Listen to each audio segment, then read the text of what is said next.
Sejam todos bem-vindos a este episódio especial do podcast Miguel Sousa Tavares de Viva Voz, numa espécie de fusão com o podcast Esta Semana da SIC Notícias, que é um espaço da SIC Notícias, também ele que funciona em podcast.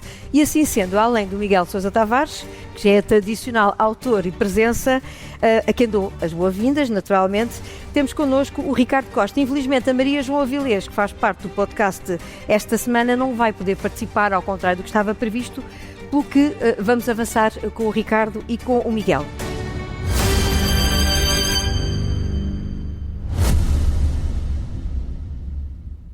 Olá, eu sou a Cátia Mateus e este é O Céu é o Limite, um podcast onde os líderes das empresas portuguesas conversam sobre o seu percurso profissional, os altos e baixos que enfrentaram ao longo do caminho, as ideias mais ousadas, mas também os erros e fracassos, sempre com uma boa dose de gargalhadas pelo caminho. Junte-se a mim nestas conversas, ouça O Céu é o Limite em expresso.pt ou na sua app de podcasts preferida e deixe-se inspirar.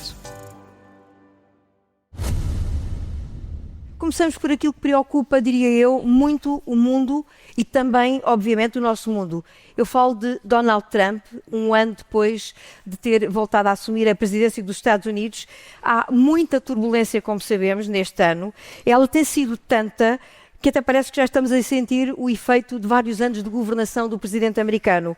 Gaza, Ucrânia e Rússia, Irão, Venezuela, Groenlândia, a aplicação e o recuo das tarifas, a criação do Conselho de Paz, tudo temas que passaram a estar, como nós sabemos, e de que maneira, na ordem do dia. Já para não falar nas medidas de política interna norte-americana, com destaque para o reforçado papel do ICE, os agentes de imigração que endureceram muito a aplicação da lei, tal como nunca foi visto e com consequências, como nós conhecemos, amplamente contestadas e mesmo algumas bastante trágicas. Quem acompanha o podcast do Miguel Sousa Tavares comigo todas as semanas sabe bem o que o cronista do Expresso pensa de Donald Trump. Sabe, por exemplo, que Miguel, e que já vai falar nisto, acha que há aqui um descontrolo e um desequilíbrio por parte do presidente americano. Por isso eu gostava por ouvir o Ricardo sobre isto. Concordas com esta ideia do Miguel, que há aqui um descontrolo e algum desequilíbrio, ou parece que há ainda assim uma estratégia e alguma lógica por causa dessas decisões de Trump? Há as duas coisas. E acho que isso é relativamente evidente. Sobretudo se compararmos o que foi o primeiro mandato de Donald Trump e o que está a ser o primeiro ano do segundo mandato de Donald Trump, com 4 anos pelo meio.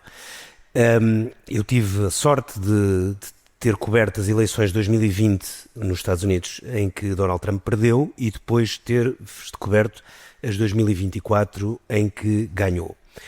E havia muita gente a desvalorizar este regresso de Donald Trump, mas, do ponto de vista político, agora de fato do ponto de vista político, o seu regresso vitorioso é das coisas mais espetaculares conseguidas, porque era contra todas as apostas de 1 ou 2 anos antes e começou a ficar muito claro nos meses antes que ele ia ganhar. Mesmo assim com uma dimensão superior à que se esperaria, não?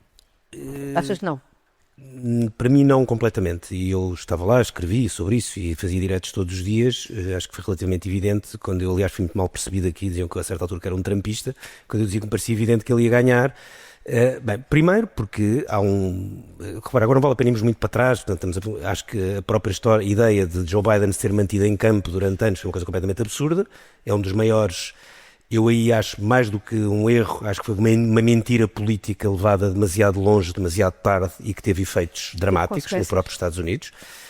Já há livros a explicar isso muito bem, como é que foi possível alguém manter-se naquela posição de candidato, não é de presidente também é discutível, mas de candidato durante tantos anos. Portanto, as coisas às vezes acontecem, têm razões para isso. Mas a grande diferença, para responder à tua pergunta e ir direto, para não darmos aqui às voltas nem para trás, a grande diferença, e que se está a notar, é que da primeira vez em que Donald Trump esteve no poder, ele era um líder bastante errático, bastante mal rodeado, aqui não estou a falar agora da qualificação das pessoas, mas bastante mal rodeado, com muitas pessoas que o conseguiam convencer e fazer mudar de opinião, e havia muitas lutas internas, isso está também bastante documentado, e a sua política era mais difícil de perceber, seja quando fosse nos momentos mais aceitáveis, seja quando fosse nos momentos mais absurdos, ou mais duros, ou mais radicais, ou mais vergonhosos, como quisermos chamar. O regresso de Donald Trump em 2020 foi feito como líder de uma coligação. Se quisermos, a sua primeira candidatura, ele era uma unipessoal. Donald Trump Inc. era uma unipessoal.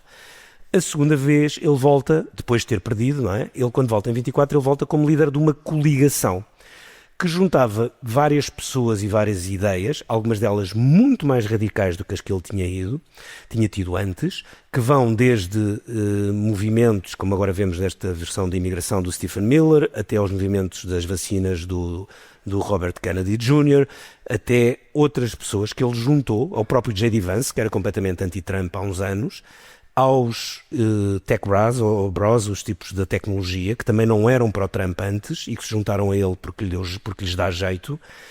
E essa coligação, não vou dizer que tem um corpo teórico claramente evidente, não tem, apesar daquele documento do Project 25, mas tem um plano de ação, e tem um plano de ação muito rápido por causa das eleições intercalares que há no final deste ano. E, portanto, convém não desvalorizar isto. Há um plano de ação, mesmo quando parece caótico e mesmo quando é caótico, ataca em muitas frentes ao mesmo tempo, é quase impossível, mesmo para uma pessoa que siga a política americana diariamente, apanhar as coisas todas que acontecem durante o dia só de decisões da Casa Branca, já não falo do resto que acontece fora do controle da Casa Branca. E, portanto, este plano é um plano muito complexo, muito sistemático e de uma coligação que também tem as suas fraturas. A primeira, evidente, foi a do Elon Musk, mas já houve outras pelo caminho e terá outras fraturas, que é um processo que eu diria quase, às vezes uso esta expressão, enfim, com um certo exagero, mas historicamente não está muito incorreto, quase leninista, no sentido de terminarem que o Lenin não era de todo maioritário, mas teve o segredo do seu sucesso, e o Miguel conhece muito bem esta história, melhor do que eu, foi o atuar muito rapidamente, de forma implacável, até que o seu movimento fosse imparável e maioritário. Foi o dar a um corpo, neste caso do marxismo, uma vertente revolucionária de aproveitar uma brecha e atuar muito rapidamente. E convém não desvalorizar este tipo de movimentos, não só, apesar de todos os dias podemos encontrar coisas para rir, mas convém não desvalorizar porque os efeitos podem ser efeitos muito poderosos e já estão a ser muito poderosos, nomeadamente o desmantelamento de uma ordem internacional que existia desde 1945 e que até às midterms, na minha opinião, não vai recuar. Já lá vamos a essa parte. Miguel, há aqui uma estratégia, afinal, por trás daquilo que Trump procura fazer, apesar destes avanços, recuos constantes e de aparentemente nós não conseguimos explicar muitas das suas investidas? Claro que há uma estratégia, o Ricardo já falou nela, é o projeto 25 da Heritage Foundation. Foi tudo planeado e Trump era o executor dessa estratégia, está a ser. O que acontece é que o homem um dia acorda virado para a direita, outro dia acorda virado para a esquerda, outro dia acorda deitado no chão. E, portanto, nunca se sabe o que é que virá daquela cabeça. Agora, aquilo está tudo estruturado e está tudo pensado. E ele segue uma estratégia que, em minha opinião, foi inventada pelos israelitas, que é quando uma coisa é muito má, muito impopular, faz-se logo outra em cima. E logo outra, e logo outra, e logo outra, assim sucessivamente. De modo Tem várias réplicas. A oposição a essas medidas não consegue organizar-se, não consegue acompanhar o ritmo de destruição da ordem estabelecida das coisas. Esta é a grande estratégia. Mas é destruição para se chegar a um determinado ponto, não é verdade? Para se chegar a um determinado cenário. Qual é esse? Pois eu não sei. Pois aí é que está a Paula há bocado disse que eu conheço muito bem o Trump. Não sei se o Trump me conhece muito bem a mim. Mas eu gostava de ter uma conversa com ele, porque eu acho que ele não seria capaz de responder à pergunta. Qual é o objetivo final?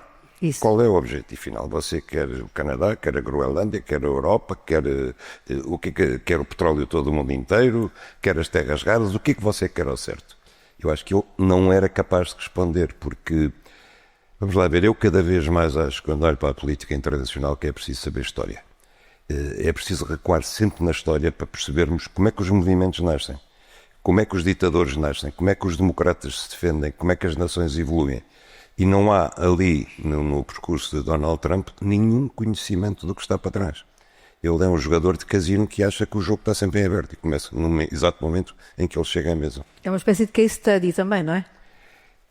É um caso notável de demência, que a meu ver poderia ser caracterizada de muitas maneiras. Agora, a que mais me impressiona e que eu acho que mais mal causa é a demência que eu chamaria crueldade.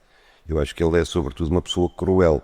A forma como ele, por exemplo, acabou imediatamente com a agência dos Estados Unidos para a ajuda ao terceiro mundo, sabendo que isso iria condenar a prazo milhões de pessoas a morrer de doença e a morrer de fome, é de uma pessoa que não tem o mais pequeno sentido de humanidade. Quer dizer, que ele está, e o tratamento que o AS dá às pessoas, que ele agora parece que vai, desde ontem, vai arrepiar caminho, porque ele às vezes também arrepia caminho, que é uma coisa que baralha, não é? Mas isso demonstra que aquele homem não tem nenhum sentimento de piedade. E a forma como ele fala, aliás, eu acho que é de alguém que é um narciso do mal. Ele gosta de se contemplar como um homem mau, que é uma coisa que é difícil de entender.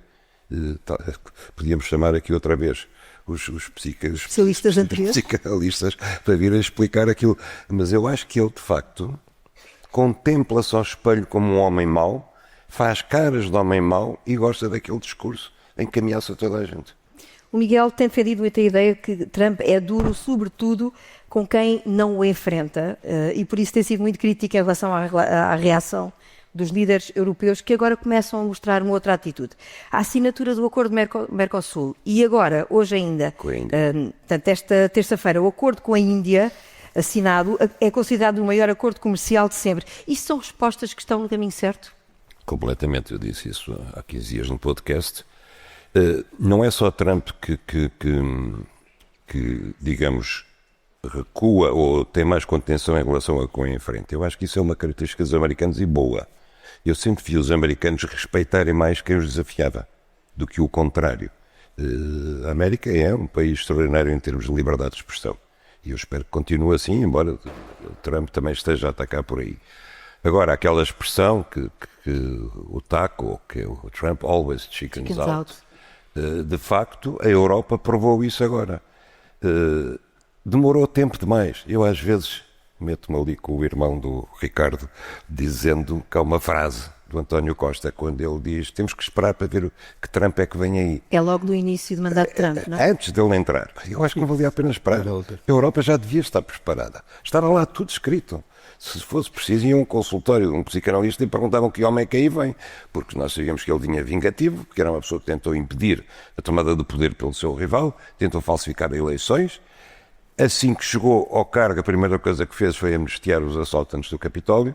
Portanto, a Europa ficou quieta até a semana passada.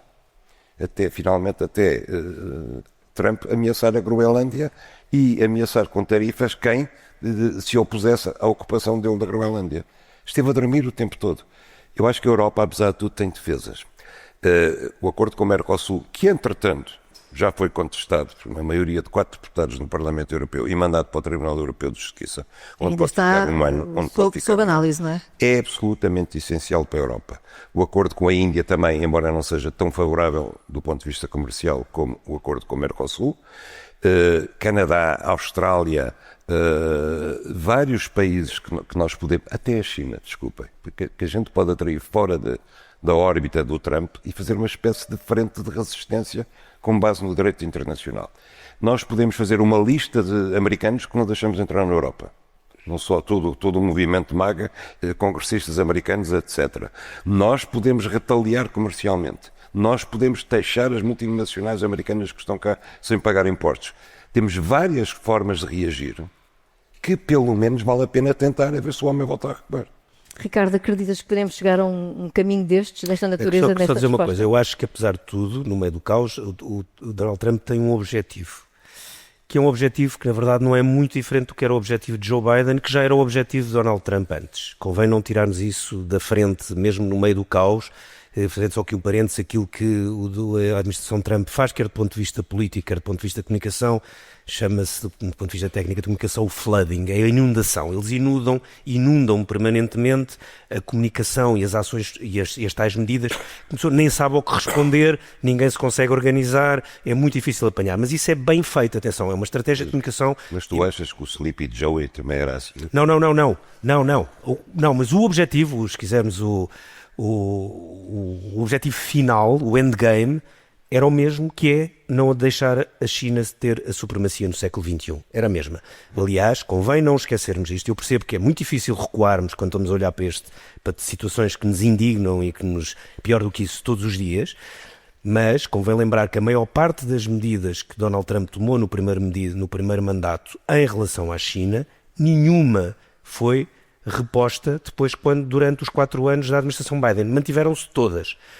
Quer em relação à China, quer em relação à Venezuela, por exemplo. Agora, quando foi esta questão agora também louca da Venezuela, os Estados Unidos deixaram de ter embaixada em Caracas em 2019, um ano antes de Donald Trump sair, e em nenhum dos 4 anos de Joe Biden foi retomada a embaixada. Isto para dizer que, mas o tema principal, obviamente, não é a Venezuela. O tema principal é os Estados Unidos sentem-se ameaçados do ponto de vista tecnológico, não do ponto de vista militar, mas porque as duas coisas estão ligadas, do ponto de vista tecnológico pela ascensão da China. Essa é uma mudança absolutamente histórica para nós todos também. Nós todos crescemos num mundo em que a Europa é o que é, sabemos, felizmente, sobretudo depois da Segunda Guerra Mundial, e temos ali os Estados Unidos. E isto é uma mudança muito complexa, mas mesmo muito complexa, porque a inteligência artificial é, do ponto de vista histórico, a primeira, se quisermos, a primeira grande revolução tecnológica que pode acontecer em qualquer sítio do mundo em simultâneo. Se olharmos historicamente, não vamos estar agora aqui a olhar para todas, mas a Revolução Industrial demorou mais de 15 anos só a atravessar o Canal da Mancha. Do ponto de vista de software, de inteligência artificial, havendo rede e havendo capacidade de dados, nós podemos estar a trabalhar em São Francisco, em lagos, pode ser o Lagos do Algarve ou Lagos da Nigéria, na China ou na Índia ou no meio do Sudão é mais difícil, porque não tem guerra, ao mesmo tempo. Isto é completamente novo, portanto é a primeira vez em que, de certa forma, se houver capacidade computacional, a China pode apanhar, primeira vez dos últimos séculos, uma revolução à mesma velocidade que os Estados Unidos. E isto é ameaçador para os Estados Unidos, porque o poder tecnológico está ligado ao poder económico e ao poder E vais dizer que isso explica o que vem a seguir. Não, eu não estou a dizer que explica, estou a dizer é que não podemos tirar isto. Eu não estou a dizer isto para atenuar nada, estou a dizer isso existe e isso vai ser o objetivo desta e se a próxima administração americana for, como eu espero, democrata, acho difícil, mas espero que seja, vai manter exatamente o mesmo objetivo. Esse objetivo é um objetivo que os Estados Unidos consideram absolutamente existencial. E eu acho que a Europa não percebeu bem isto. Também não é fácil, porque como não tem vantagem militar, não tem vantagem tecnológica, não tem vantagem sequer em termos de energia. A única vantagem que tem, a vantagem, se quisermos, comercial, fica muito difícil de lutar. Mas aí está, eu concordo 100% com o Miguel, que é, de facto, a Europa o que tem é jogar com o facto de ser o maior espaço comercial do mundo e fazer acordos com outras zonas, como a China, como a Índia ou como o Mercosul. Qual é o problema? É que depois, como tu já deste muito bem o exemplo do Parlamento Europeu, depois a maior parte das sociedades europeias gostam de falar da globalização e da grande vantagem que tem a globalização para a Europa, mas depois não conseguem enfrentar as perdas, o downside, porque obviamente existe, nomeadamente o tema da agricultura, mas não só.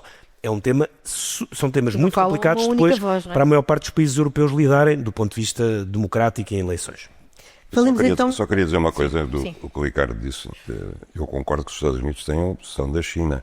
No primeiro mandato do Trump, houve um ex-chefe de Estado-Maior-General das Forças Armadas que disse, já lá vão 6 anos, que no prazo de 10 anos, a contar então, os Estados Unidos estariam em guerra com a China.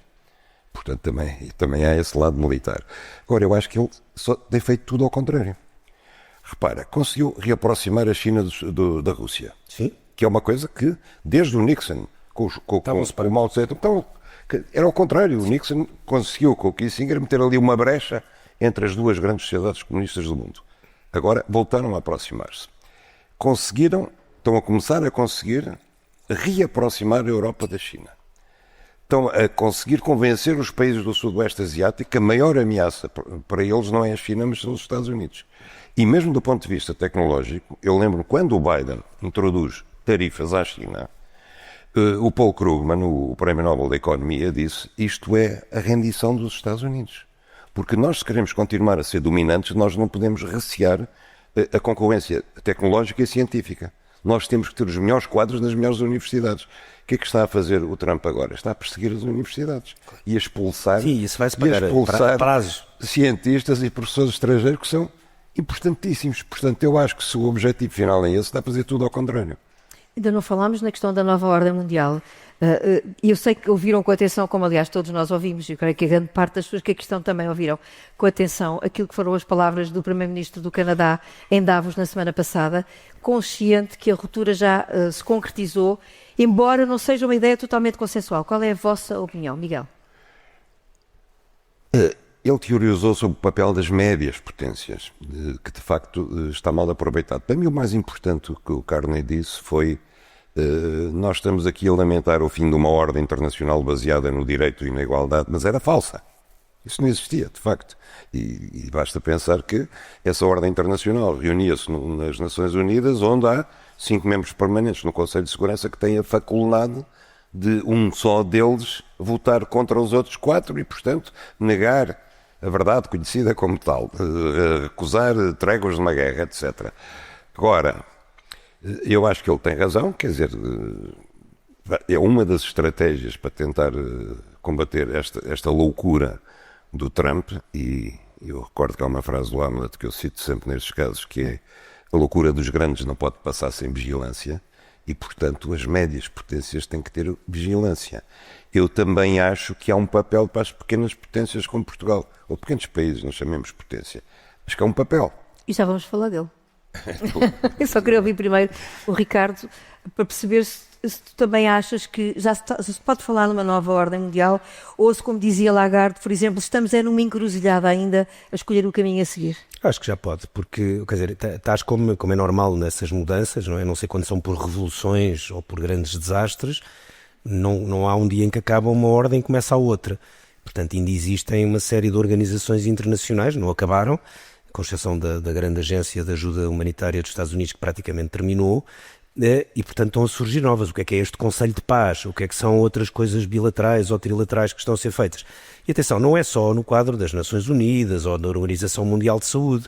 Por exemplo, o FMI, que nós pensamos, é o grande exemplo do capitalismo mundial. Por exemplo, a ajuda que os Estados Unidos deram à Argentina, resolveram dar à Argentina, do ponto de vista monetário, não vou estar agora a discutir isso do ponto de vista económico, não sei se quer opinar sobre o tema, podia ter sido feita no quadro do FMI. Os Estados Unidos decidiram fazê-lo fora do FMI. E podiam ter usado o FMI para aquela ajuda. Não, decidiram fazê-lo deliberadamente fora do FMI. Portanto, e podia dar aqui mais vários exemplos de momentos em que organizações podiam ter sido usadas e estão deliberadamente a desvalorizar essas organizações. Qual é o problema? É que estas organizações têm muitas ineficiências, é fácil encontrar coisas anedóticas na história das Nações Unidas e da Unicef, de tudo. Conseguimos encontrar coisas bizarras, pessoas que roubaram, porque conhecemos tudo. O problema é que convém olhar depois para o lado bom, é que nos garantiam quadros de conversas, de negociação, de acordos, de intervenção.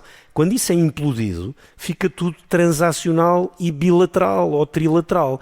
E, portanto, é uma ordem nova, não tenhamos dúvidas nenhumas. A próxima vez que houver um grande cataclismo mundial, um terremoto brutal, algures, uma pandemia ou o que seja, o que nós, já falar das guerras que estão a acontecer agora e que não estão a ser resolvidas, e quando são resolvidas são sempre fora do quadro das Nações Unidas, é um mundo novo. Nós estamos a entrar num mundo novo. Por exemplo, e porquê é que isso é complicado para países como Portugal e mesmo para a Europa? Repare, a Europa tem disputas com a China comerciais. Portanto, tem uma grave por causa da China, da Temu, que anda toda a gente a comprar coisas a 2 euros e a 3 euros e não sei o quê. E a Europa já diz que não pode estar a ser invadida por uma sobreprodução, do ponto de vista marxista, que é o que está a acontecer, é verdade. Sob produção que o Marx anunciou, aconteceu agora na China, porque como os Estados Unidos a fecharem, a China ficou com produtos a mais e inundou a Europa. A Europa vai tentar negociar com a China no quadro da Organização Mundial de Comércio, porque a Organização Mundial de Comércio tem um quadro legislativo para disputas entre países membros. Os Estados Unidos não ligam nada a isso, e portanto não ligam nada a isso como não ligam nada a nada, e isso é novo. Nós vamos ter organizações paralelas. Ricardo, isso não é uma ordem nova, isso é uma desordem. Sim, é uma desordem nova. Desordem, que é uma coisa que nunca vivemos. Nunca vivemos. Não, historicamente vivemos antes era o que existia no século XIX, certo? Bom, eu não vivi no século XIX, não sei. mas nos tempos... Até à Primeira Guerra Mundial era isso que tinhas. Não era a Sociedade das Nações só nasce depois. Havia o Império Austro-Húngaro, havia o Império Russo, sim, havia os impérios, otomanos, havia uma série de coisas organizadas, conhecidas como tal, que tinham regras, embora confrontacionais. Neste momento, a regra é aquilo que passa pela cabeça de um tipo chamado Donald J. Trump quando acorda de manhã. E, portanto, isso é a desordem. Não há nenhuma previsibilidade, não há nenhuma regra de comportamento, não há nenhum multilateralismo, não há nada o que tu possas dizer: olha, Trump, eu faço isto se tu fizeres aquilo. E que eu saiba que ele vai cumprir. Não vai. Portanto, ou sobretudo que seja suficiente. Porque... Agora, a grande pergunta é como é que se consegue organizar o mundo na desordem? Eu não sei. Não chegamos à resposta nenhuma. Por exemplo, um exemplo que é interessante sobre Portugal. Mas tem a ver com isto. O embaixador americano que está cá já disse isso. E o embaixador que é um personagem de curiosíssimo. nomeação política que tinha stands de automóveis na Flórida. Embora, atenção, isto é normal na política externa americana. E é tão. Sabes porque é que ele está cá? Porque jogava golfe com o Trump e perdia. Perdia. Portanto, o Trump nomeou o embaixador. E a página oficial da Embaixada Americana tem o descaramento de dizer que este homem é um as da gestão e que chega a Portugal, eu vou citar, acompanhado pela mulher Meghan e o cão mas isso é típico. o Ryan, ou lá o que é.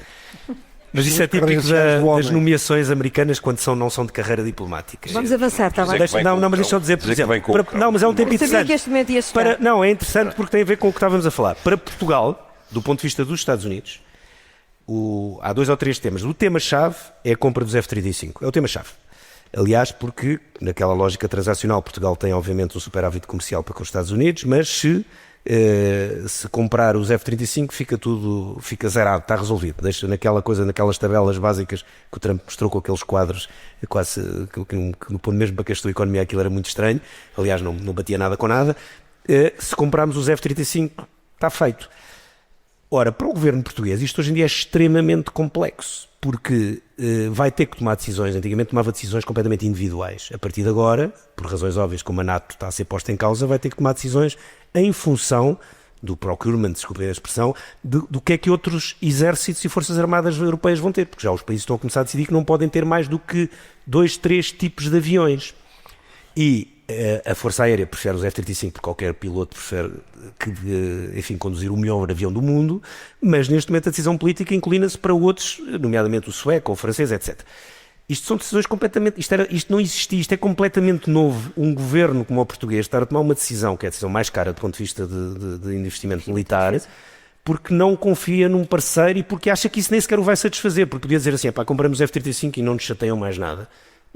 Não fazem a mínima ideia se no dia a seguir não inventam uma outra coisa qualquer. E, portanto, isto é uma decisão, isto discute-se entre, obviamente, as pessoas que estão ao mais alto nível político neste momento, e nomeadamente militar, e é como o mundo mudou. Era completamente impossível termos as chefias militares a discutir se querem ou não querem um avião, não só pelas suas qualidades técnicas, mas pela fiabilidade de longo prazo do parceiro que vende.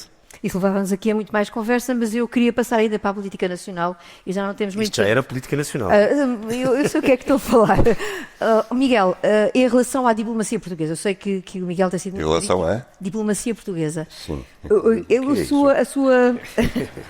A sua perspectiva é crítica, como sabemos. Porquê? Bom, eu acho... É assim, nós não somos uma média potência como o Canadá, nós somos um pequeno país com uma grande história atrás de nós, longa história. Eu acho que a única coisa que pode dignificar ou dar alguma importância a uma política externa de um país desta dimensão, que não tem petróleo, que só tem 10 milhões e meio de habitantes, que não tem um grande território, que não tem armamento, que assuste ninguém, é ser um exemplo no comportamento das relações internacionais.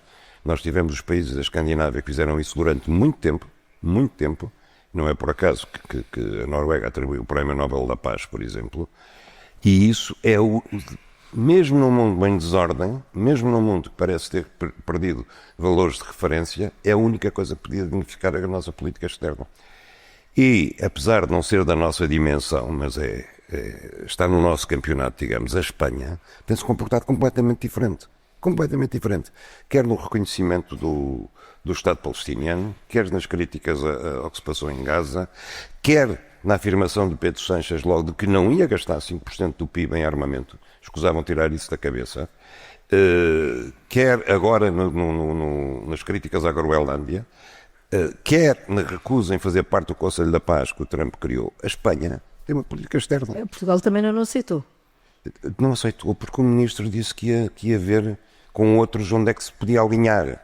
Eu costumo dizer que ele não se alinha, ele aninha-se, porque ele gosta de sentir-se protegido, estar ao colo de alguém, estar encostado ao ombro de alguém. E eu devo dizer, neste momento, eu tenho inveja dos espanhóis, porque eles têm uma política externa. Com a sua dimensão, a política externa da Espanha é notícia do mundo. A nossa não é nada. Não existe. Não existe mesmo. Falamos Eu aqui então. discordo um bocadinho, ou bastante, mas pronto. Deus discordas em que diz lá. Um minuto, Ricardo. É assim, por exemplo, no caso da Palestina, e atenção, eu critiquei muito o governo por não ter avançado mais rapidamente para o reconhecimento da Palestina. O Portugal tem uma diplomacia, e a diplomacia portuguesa normalmente é uma diplomacia cautelosa. Portugal tem um histórico de diplomacia, Não, mas nós estamos a também falar de hoje em dia. Que é normalmente bastante alinhada com a dos Estados, era com os Estados Unidos, mas é sobretudo com o Reino Unido e França. E, olhando agora para trás, o que Portugal fez, na minha opinião, está correto. A Espanha tem uma posição diferente, que vai desde coisas mais importantes, como a Palestina, até coisas como a Eurovisão. É um grande tema do mundo diplomático. Para mim não é, mas tudo bem, acho que não é o que é. É a Eurovisão, não liga a Eurovisão, é indiferente. E, portanto, eu gosto do estilo português, que é um bocadinho mais cauteloso, e não é por acaso que Portugal tem ocupado alguns cargos importantes a nível internacional do ponto de vista diplomático. Claro que isso depois para Portugal não é o que é, são só pessoas que lá estão, mas por Portugal está muito alinhado, e quando foi, nomeadamente, o caso da Palestina, foi um caso evidente. O que Portugal fez foi, participou no movimento a partir do momento em que ele foi lançado pelo Macron e pelo Starmer em simultâneo, e Portugal entrou e alinhou, como outros países não alinharam, e entrou e fez bem para que levasse ao voto nas Nações Unidas, e isso foi absolutamente correto. Qual é o principal... São paredes. A mim faz uma maior impressão, que no momento em que Israel estava a massacrar palestinianos, ok, teve uma legítima defesa no início. Certo, não estou a defender isso, atenção.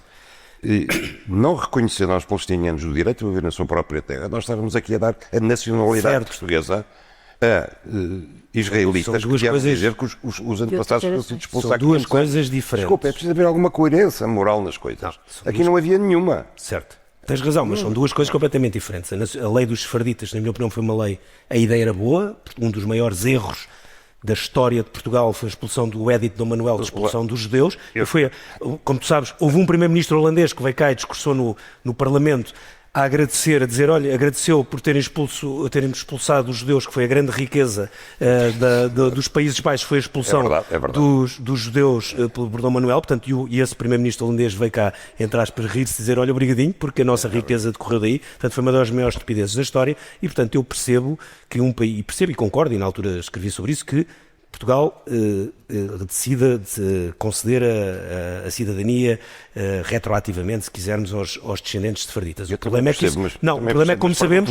Não, o problema é que aquilo transformou-se num processo sem qualquer tipo de regras. E se os marroquinos e os mauritanos vierem cá pedir a nacionalidade, foram expulsos daqui antes disso? É diferente, não, é diferente. E tu queres direito, sabes que é diferente. Não, é diferente. Já cá estavam. É diferente. Porque aquilo foi uma expulsão por motivos religiosos, e depois houve uma espécie... Foi o direito de conquista. Cada país tem as suas culpas, e Portugal carregava uma culpa nessa matéria. Agora, só dizer assim, para terminar, do ponto de vista da eficácia, a proclamação da Espanha ou da Irlanda sozinhas de defender, de reconhecer o Estado palestiniano não adiantaram em nada. Ao contrário, a decisão de Portugal participar com França e com Inglaterra, naquele movimento ordenado, primeiro europeu e depois com o Canadá e etc., levado às Nações Unidas, o acordo de paz em Gaza aconteceu literalmente na semana a seguir a isso. E, atenção, o que fez e foi nas Nações Unidas, ao mesmo tempo que isso estava a acontecer, que aconteceram as negociações mais pesadas entre os Estados Unidos e Israel para os obrigar a sentarem-se à mesa. Não foi por Portugal lá estar, foi porque houve um movimento coordenado de uma série de países. E, como tu sabes, atenção, para os israelitas, Portugal é completamente indiferente, a não ser para sacar a nacionalidade. Mas o facto de França e Inglaterra não é por razões históricas, são dois países que são muito importantes para a história de Israel e que estiveram sempre alinhados do ponto de vista diplomático com o Estado de Israel. E, portanto, Portugal, eu percebo o que o Sanches fez, mas acho que Portugal fez bem. Qual é, só para terminar, Portugal tem um desígnio diplomático, tem 2 ou 3. Um é, obviamente, aquela conversa um bocado vazia, mas é verdade que é o do mar, por razões óbvias de segurança, militares e também de tecnologia, é um sítio evidente de amarração de cabos de dados. Isso parece uma coisa evidente e hoje em dia isso é obviamente um desígnio. E tens o tema da África e das colónias, e aí está a diferença, porque Angola é diferente de Marrocos e os tunisinos são diferentes de Moçambique. E aí, até pela saída dos Estados Unidos, uma vergonha, nomeadamente em Moçambique, onde há um problema de sida dramático e depois um problema de terrorismo no norte, eu acho que Portugal devia ocupar muito esse espaço, mas volta sempre ao meu ceticismo. E os eleitores cidadãos portugueses estão disponíveis para um governo que diga que de repente vai gastar mais por ano 200 ou 300 ou 400 milhões de euros em ajuda sistemática a países africanos de língua oficial portuguesa, excetuando a Guiné Equatorial, espero. Depende. A gente pode ajudar a Guiné-Bissau, mas não pode ao mesmo tempo tolerar o que se passa na Guiné-Bissau. Sim, claro, não é? Narco-Estado. E a Moçambique as coisas já começam a ficar um bocado confusas do ponto de vista de E nós temos legitimidade. aqui temas para muitas mais conversas e estamos quase a chegar ao fim, mas eu ainda não vou terminar esta conversa. Viemos sem falar de política caseira, naturalmente, e passamos então para o tema do improviso. António José Seguro e André Ventura, um deles será Presidente da República. Eu começo por desafiar os dois a responder-me se algum de vocês admite que o líder do Chega possa ser vencedor nestas eleições. André Ventura. Sim. Eu acho que, em teoria, não posso excluir uma coisa dessas. Quer dizer, não posso. E agora, o André Ventura agora entrou por um terreno que era previsível que ele entrasse, porque é típico da demagogia, que é eu sou o povo contra as elites. Isto é um discurso muito perigoso, mas é um discurso muito atrativo. Eu acho que é óbvio que ele... Rende votos, na sua opinião, Miguel? Rende votos, sim. Rende votos, porque... Vamos lá ver, quando se diz isto é o povo, eu sou o povo, aquilo são as elites, está-se aqui a apelar à inveja. Como sabemos, a inveja é o pior defeito nacional, é a inveja. E o que ele está a estimular é a inveja das pessoas. Dizer, tu não fazes parte da elite porque eles são todos corruptos, estão-te a roubar, porque senão também lá estavas. Ora, este discurso é perigoso, eu acho, confio, acredito que não chega para formar uma maioria, mas nunca se sabe. Este Nestas discurso, como diz o Miguel, eleições, não, tem feito para caminho no Chega, não é? Para Mas responder à tua pergunta, não. preciso ver Nestas se as eleições presidenciais não acho possível. Noutras eleições, daqui por 5 anos, não sei. Nestas não acho possível, mas a votação poderá ficar mais perto dos 30% se a participação for muito alta. Se a participação for muito baixa, pode se aproximar mais dos 40%. Mas dependerá muito do nível de participação, ou seja, porque o número de votos depois pode valer proporcionalmente uma coisa diferente. Mas esta eleição vai deixar uma marca, não é? Vai deixar uma marca. Já está a deixar. Porque houve, se quisermos, esta eleição conteve várias eleições, não é? Foi um caminho muito longo, andámos um ano a discutir as presidenciais. Numa primeira fase, a grande discussão que existia era se alguém vindo de fora do sistema, o Almirante Gouveia Melo, que estava aqui há um ano, neste mesmo festival, no sentido que podia vir alguém que vinha... achávamos que essa era a eleição, mas de repente, passados as semanas e os meses começaram a passar, vimos que havia outra, e de repente aconteceu uma coisa pouco evidente, que é, por uma estratégia que depois foi errada do ponto de vista político, e parecia evidente, o Almirante Gouveia Melo resolveu disputar o centro-esquerda com António José Seguro, e essa eleição já ficou resolvida, ganhou António José Seguro, ele ficou pelo caminho, e agora vai-se resolver a segunda eleição, que é entre quem ganhou de um lado e quem ganhou do outro. Se quisermos, eu não gosto de simplificar assim as coisas. Só que depois há uma outra eleição que fica a correr, e esse é o tema que está a baralhar mais pessoas e está a agitar mais pessoas. Há uma grande reconfiguração do centro-direita, direita radical. Portanto, há uma grande reconfiguração. Por isso é que pode ser mais que umas presidenciais, tendo em conta o resultado que a Ventura pode vir a atingir, ou não? Certo. Sim e não. Sim, porque obviamente o que sair daquelas eleições vai provocar uma série de leituras, não necessariamente porquê? Porque eu acho que não vão existir eleições, ou há condições para não existirem eleições, para ser mais correto, até 2029. No calendário não há. Não estão previstas. Não estão previstas. O Ricardo adora eleições. Não. Eu neste momento eu adoro. Eu adorava. Eu cheguei ao ponto em que já estou farto de eleições. Não quero mais eleições. E o tema é porquê? Porque por mais complexo que fiquem as coisas, o Parlamento é o mesmo. O Parlamento está lá. O Parlamento os portugueses votaram, então o Parlamento. Eleito até 2029. Eu não vejo que pode surgir uma situação qualquer bizarra, um escândalo, uma crise qualquer totalmente imprevisível, e temos tido várias nos últimos anos. Eu acho que não há depois condições políticas para haver eleições mais cedo, porque não interessa pelo menos a dois dos grandes partidos, não interessa a quem está no governo por razões evidentes e não interessa ao Partido Socialista por razões que são evidentes, e acho que essa tensão a três, em que duas partes não querem, dificilmente faz caminhar para eleições. Por uma razão muito simples. Os dois partidos principais, e mesmo para terminar eu escrevi essa crónica antes das eleições, chamava-se O Mundo do PS e do PSD acabou. Não era o PS e o PSD que acabaram, não é isso que eu quis dizer. O PS e o PSD estão cá para estar em governos, para estar em câmaras municipais, têm imenso poder. Mas aquele velho mundo em que eles ditavam as regras, a velha ordem política, né? Esse acabou. E obviamente esses dois partidos estão preocupados e até assustados e perceberam uma coisa evidente, que é a aceleração do calendário eleitoral não os favorece. E quando os favorece é circunstancialmente.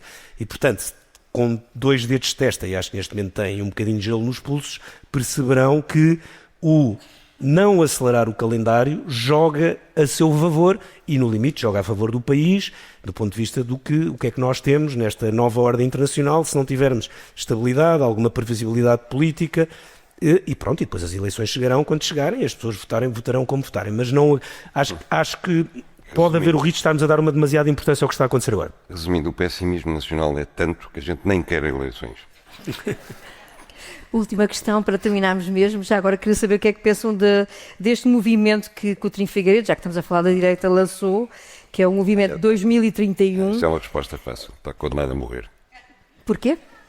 Porque já houve várias experiências no passado, eu já ouvi vários ex-candidatos dizer: eu tenho o meu 1 milhão de votos, eu tenho os meus 500 mil votos, eu tenho os meus não sei quantos. Manuel Alegre, Fernando Moura. Já não é a primeira vez que o movimento é criado um ex-candidato, não é verdade? Concordas então com o Miguel neste caso?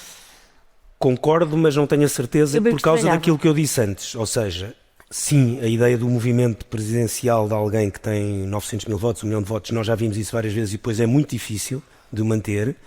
O que eu agora, a minha dúvida é, o que eu não estou a ver é como é que isso vai conviver com a IEL, que eu, no limite, não sei se... Teoricamente não vai, não é? Não estarão disponíveis a ficar pelo caminho, para se criar um outro tipo de movimento. É uma espécie de Conselho da Paz para a IEL também. Porque há aqui um ponto, há um ponto, eu não acho que as coisas que aconteçam no país ao lado aconteçam aqui ou por aí fora, não é, mas há um ponto, que é se nós olharmos para o que está a acontecer em todo este espaço político, que também é largamente maioritário em França.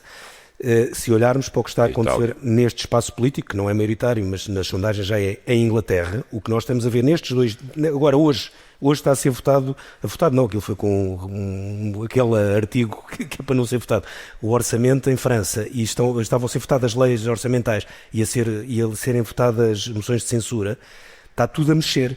São partidos que estão... A reconfiguração partidária em França é permanente. E no Reino Unido, todos os dias saem figuras de proa do Partido Conservador, algumas delas não muito recomendáveis, para o Reform UK. Portanto, está a haver essa reconfiguração, existe. Isto também está, de alguma forma, a brotar em Portugal. Vai ser possível, vai acontecer. Que efeitos políticos vai ter, eu acho que é muito difícil de antecipar, mas só por isso é que eu não condeno já à falência o movimento do Coutinho Figueiredo. O que eu acho que não é difícil de... Se és o solo, o terreno está mais fértil para esta discussão da reconfiguração de todo o espaço da centro-direita. Dizia eu que eu acho que não é difícil de imaginar o que é que será uma relação institucional caso António José Seguro venha a ganhar a presidência com Luís Montenegro. E era a última coisa que vos perguntava a cada um, como é que acham que vai funcionar esta relação? Miguel? Com seguro? Sim.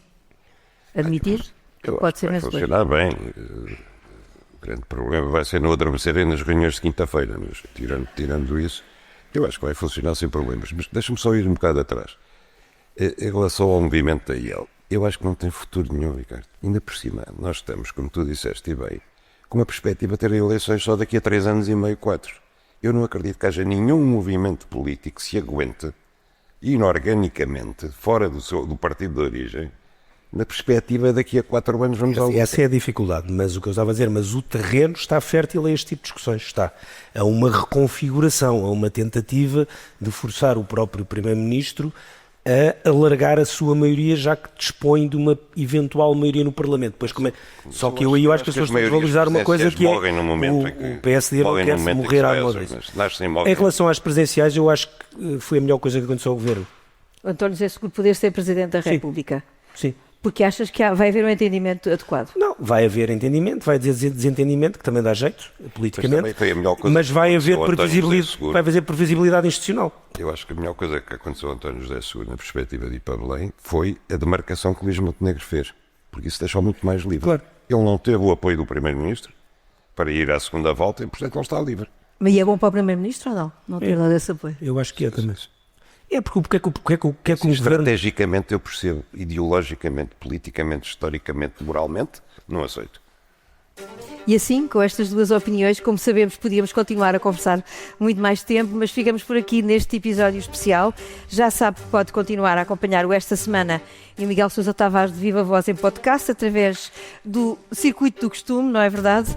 E também não é demais se referir e sublinhar todo o empenho e trabalho da Joana Beleza nestes podcasts e ainda do João Martins, da Ana Salomé Rita, do João Luís Amorim e do Gustavo Carvalho. Deixa-me acrescentar que vem aí, só para terminarmos mesmo, a segunda temporada de um outro produto, um outro podcast, que é The Heart and the Hustle of Portugal. É o primeiro podcast feito em inglês no Expresso por Tony Gonçalves, que conversa com quem está a projetar Portugal e a identidade portuguesa no mundo. A próxima temporada deste podcast começa em fevereiro e é dedicada à música portuguesa e ao talento nacional em parceria com os IPMA Awards. Obrigada mais uma vez.